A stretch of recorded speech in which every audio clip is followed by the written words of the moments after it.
What's up, guys? We're here in the center of the old city of Rabat. I'm with my Moroccan buddy. There he is, Ahmad. He's showing me around, and we are gonna see what this ancient city holds. Let's do it.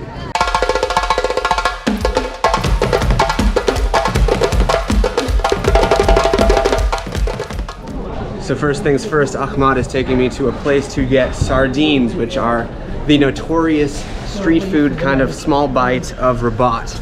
Are these fried sardines? What? Fried sardines? Yeah, it's fried, it's fried. Fried sardines. Delicious. After this we can have the tagines too. Okay. So sardine first, then to tagine.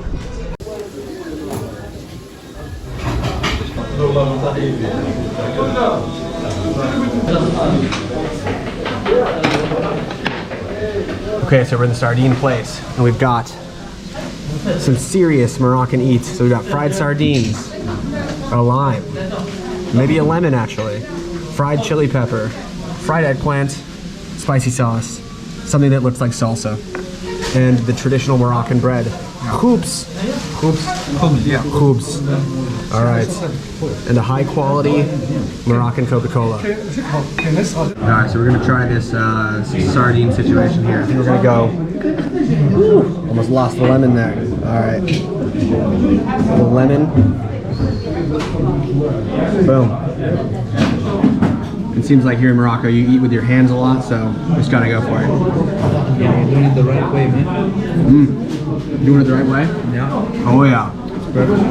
Perfect. Oh, it's super good. All right, so we're gonna go for this eggplant as well here. Looks great. We're gonna dip it in this sauce.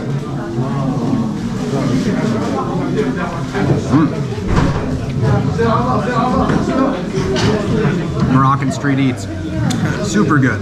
This is really the craziest thing. They debone it and then they stuff it with spices and maybe some sort of like herbs. Unbelievably good.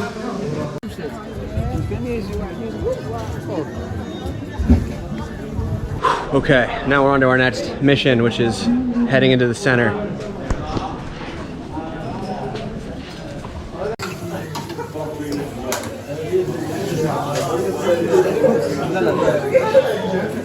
All right, so the next thing we're gonna try here is marhouda. Marhouda, okay. Smashed potatoes with some spices. Ooh, that's really good, man. Juicy. Yeah. Spicy, salty, crunchy, super oily. Also tastes like sardines because he's frying it in the same oil as the sardines. I love Morocco so far.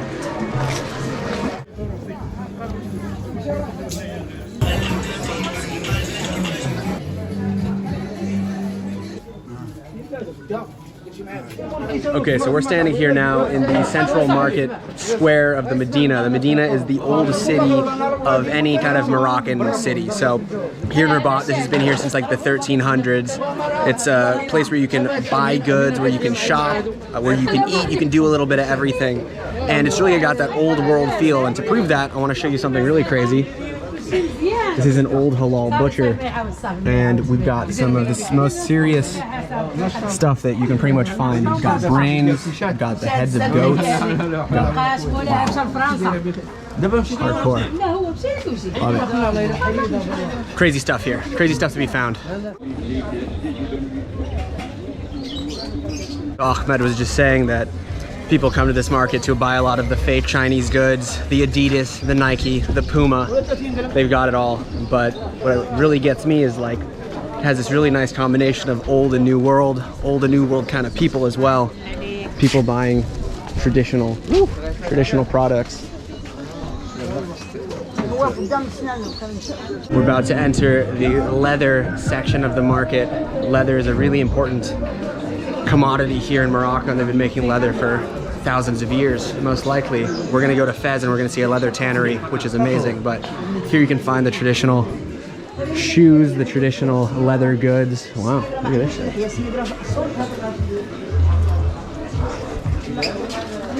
I like these shoes. Look at these. Assalamu alaikum.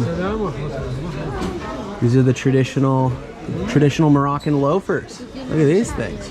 It's great. Wow. In case you have a beautiful lady who needs some shoes. Shukran.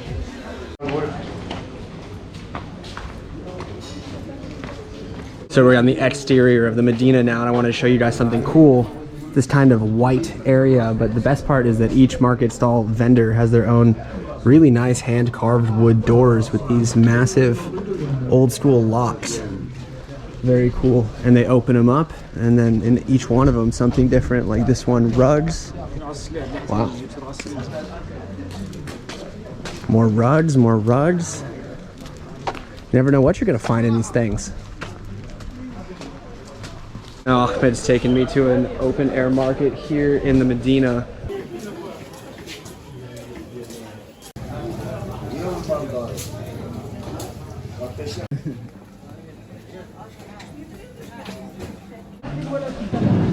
That's pretty meta. I don't know. What do you guys think about live chickens being underneath the dead chickens? Not good. Alright, so we're taking another stop. Seems like every 5 minutes with this crazy guy. Taking a stop to eat more food. So this is called brewat. This is like, looks kind of like a samosa. One's filled with chicken, one's filled with fish, one's filled with liver, and one's filled with kefta, which is like a ground meat kebab situation. So let's give it a shot. Rabat's got a lot of stuff going on here. So they have the triangle. She dipped it in mayo. Strange.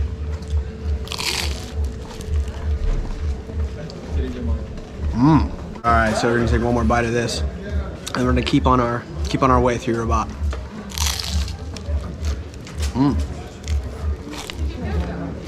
Which one was that? I don't even know.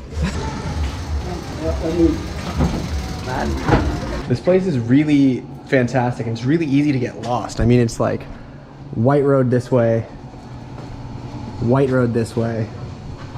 Okay, we got some street art here, but the Medina here, it's something mystical about it. There's like lots of stuff going on, but then you go down a little side street and it's quiet. Then you go back into a main street and there's so many people doing old world stuff. Phenomenal. So now we've made our way into the Casbah, which is the traditional old city of Old Rabat. And what makes this place super special is that all the walls up until about mid-height are painted blue. And then it's white on top with these old doors, very picturesque. It's the entire city seems to be like this.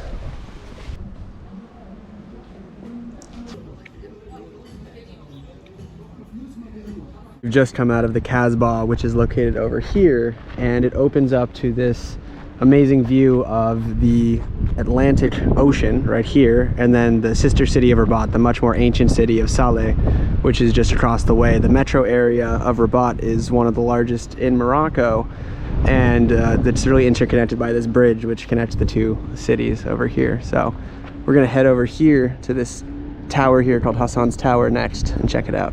Wow, everything here in the Medina feels so old. The paint and the buildings themselves kind of falling over, but in a really cool way, and everything's shining in the sun. Very, very, very impressive. I like it, man.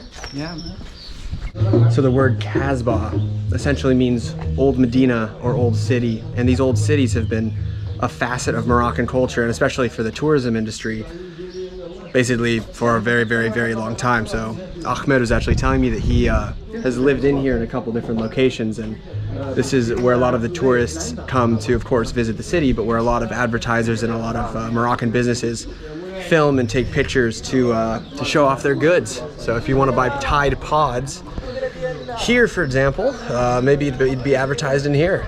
So it's really an incredible place. I'm having trouble like kind of understanding and comprehending it. Just so windy, and there's so much different kind of like things going on, so mysterious, so old. This is exactly the Morocco that I thought I would find, and it's here.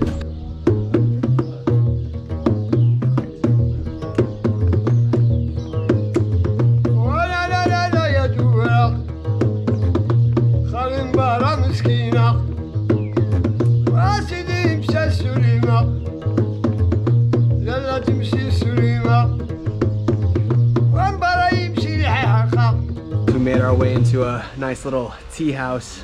We got the the Casbah. Behind here, got the opening the Atlantic Ocean, and I've got an almond cookie with almond flour. Absolutely covered in, I guess, powdered sugar. Let's give it a shot. Oh, Like wow. it? Yeah? It's super good. Yeah, the outside is crunchy. It's filled with almonds actually in the middle. And it's got this really incredibly thick layer of powdered sugar. Take a picture? Yeah. Mm-hmm. Sure. Absolutely. Moroccan tea break.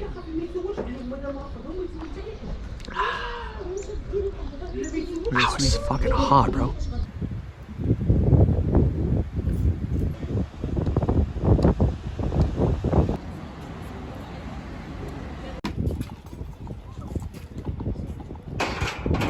Our next stop on our tour through Rabat is the Hassan Tower. And what this is an unfinished minaret from an unfinished mosque that was built in the end of the 11th century, the early 1200s. So the story that goes about Rabat a little bit is that Saleh is the much older city, and Rabat is a more modern city that was moved here. Well, there was a capital of an empire. Essentially, there was something called the Al-Mohar dynasty, and they moved their capital to Rabat. And the idea was to build one of the largest mosques in the known world here in Rabat, with this being the largest minaret of the largest mosque in the world. Unfortunately, it was never built, although Rabat became a center of trade and of culture for the Arabs who were living in this area during that time period from the 12th to the 17th century. A really cool fact that I really like about Rabat is that it was also part of a Corsair republic. In the mid-1600s, the cities of Saleh and Rabat came together and were ruled by basically pirate kings. And the Barbary Coast pirates, this is here. So there were pirates who were pillaging trading ships that were especially going from the Spanish and Portuguese empires to the New World, anything floating around here. And we're actually really close to the to Mallorca, the Canary Islands. And so a lot of pillaging to be done there. And so here, because this is a minaret, you can hear the call to prayer still coming here. It's my favorite time of the day. It's, you know, you get the sun setting, you get the call to prayer. Super, super cool. And then in this building back over here is where all of the kings of Morocco are buried. So it's a ceramic building, super beautiful, and inside it's really ornate. Mohammed V, when he passed away, is buried in here, and they have this very interesting old kind of ruin idea of this mosque. So beautiful. When I came to this city, I really thought it was just going to be this kind of, you know, administrative capital city, but it seems like Rabat has such a deep and rich history, so much interesting things going on here, and something old, something new, and something even older. It's a beautiful place, and it was the exact Morocco that I wanted to experience. No, can king, can Malik or That's Sultan. yeah, he was a sultan, you know. Yeah. So they died on. So we're walking up to our last destination now. This is called Chella, this kind of fortified oasis. And what's inside is actually Roman ruins and the remains, the tombs of different sultans who have ruled over this land for a long time. The Roman ruins you could really see well until 1955, when there was a pretty big earthquake here that I guess kind of completely ruined the ruins. And actually we can't go inside because for some reason of COVID, they won't let you in. But we have a guide up here who's taking us up here for some money. Seems like everything in Morocco is closed because of COVID, whether it's indoor or outdoor. Quite strange, but really beautiful fortress oasis in the middle of nowhere. Actually in the middle of a modern city. Very cool though. Right here you can also see an ancient mosque that was built in the 1300s, just poking out right there, and then you can see the walls all the way around. It seems like in Rabat they have these sort of city walls everywhere you go, whether it's the Udaya Medina, the new Medina, the general part of the city, or Chella, this area. As a kind of final note for Rabat, this place is way more historic than I thought. Whether it was the center of the Muslim empires, the Roman trading port, the Barbary pirate corsair empire, part of the French Empire, or the place of the presidential palace and the king's palace here in Morocco. This place has a lot of stuff going on, and it's definitely worth a trip here. If you're going to Marrakesh, you're going to Tangier, this is definitely one spot not to miss. Finally, we're in the perfect range where you can see the mosque, you can see the tombs, you can see the ruins. It's a bit hard to see all together probably, but one of the cool things is that you have this really ancient kind of city center here that's been here for thousands of years.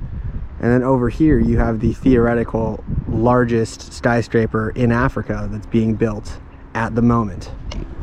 Will they finish it? Hard to say, but we hope.